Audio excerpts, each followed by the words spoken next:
In this video, I'll demonstrate the use of the ScriptManagerProxy control that's part of the Microsoft ASP.NET 2.0 extensions for AJAX.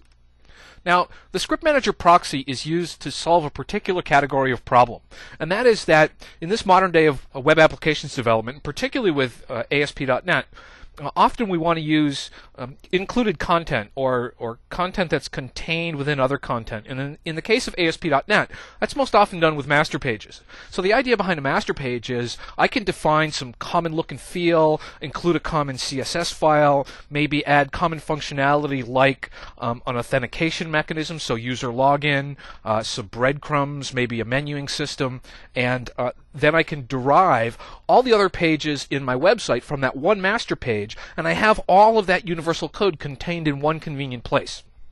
Now, obviously it makes sense as we're AJAX enabling our applications, we want to put some AJAX functionality in that master page. For example, maybe part of our authentication mechanism wants to be defined in that master page.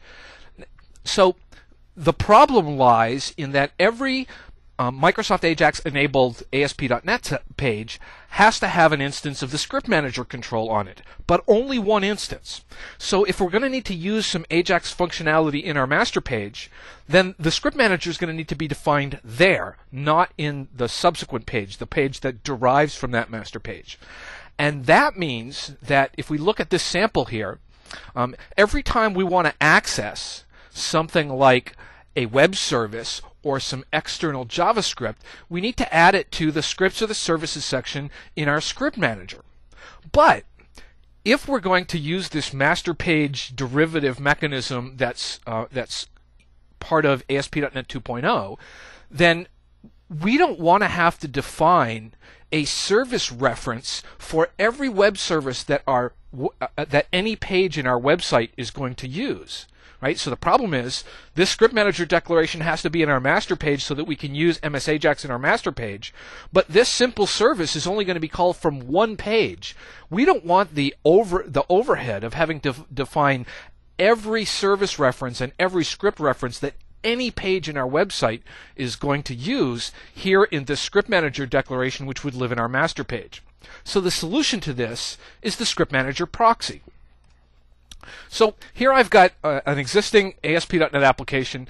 All this does so far is I've just got a service. It's simple service, right? And all it does is it's defined as a script service, and all it does is take an input parameter and echo the input parameter along with the hello text back. So what we want to look at is how do we use the ScriptManagerProxy in a default.aspx page that's derived from a master page so that I don't have to define the script reference to our web service at the master page level.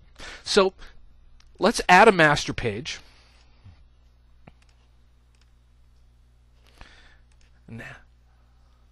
Have a look at our master page here. Right, so this content placeholder, that's where the content that's derived will go. So in our default.aspx page, for example, that is what goes in this content placeholder area.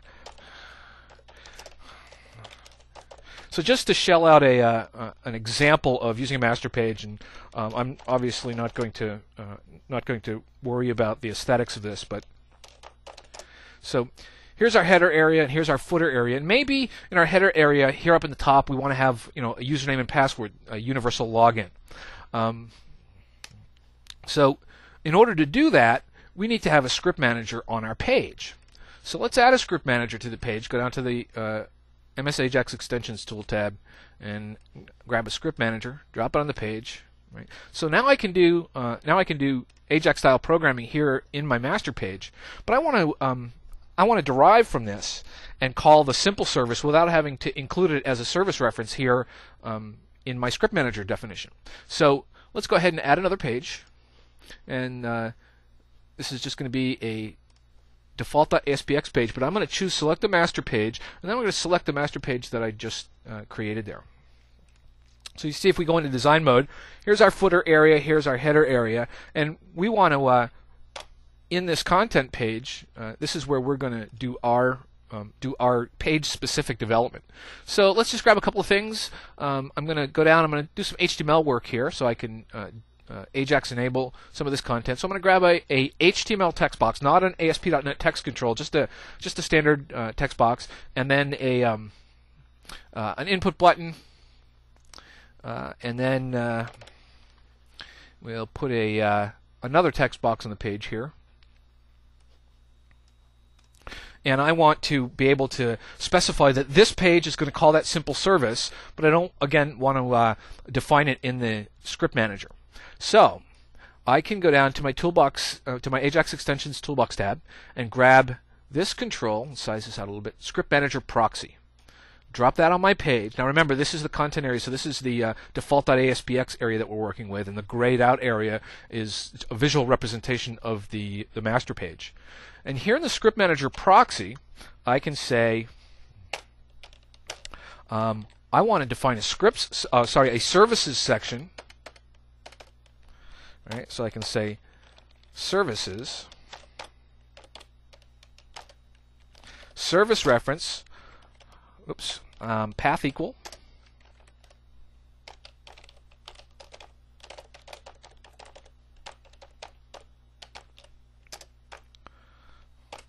so what in effect I've done here is said, here's a service reference that I want to use, but the script manager itself is actually found higher up in the content chain. But now that I've done this, I can program in JavaScript, and I'm just going to use a snippet here. I can now program in JavaScript just as I would if I included the script manager directly on this page. So this is stuff that you hopefully have seen before if you've been watching the How Do I videos.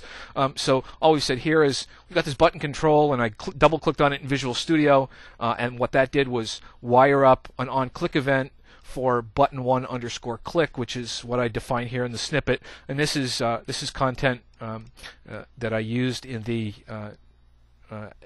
How Do I video on using doing network callbacks, right? So this is just calling the proxy. But the point here is that I'm able to access this simply by including a script manager proxy control. Says, hey, look for the script manager elsewhere on the page, and specifying the service reference. Now, at runtime, the content from the master page and the content from the derived page, default.aspx in our case, get merged. So the script manager is all on the page at browser time, and the script manager proxy just refers to that instance of the script manager.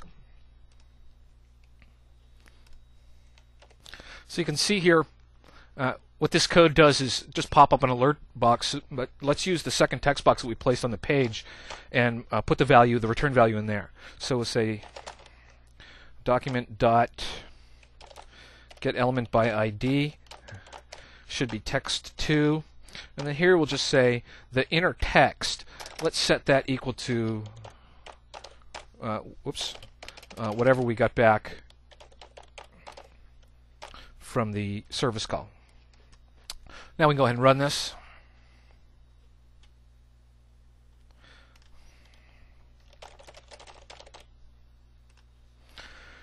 And it works just like that. So this is how you can use the script manager control so that you can use master pages, still use MS AJAX code at the master page level, but have a good programming organization by using the script manager proxy to define at the derived page level the specific scripts and services that you want to program against on that particular page.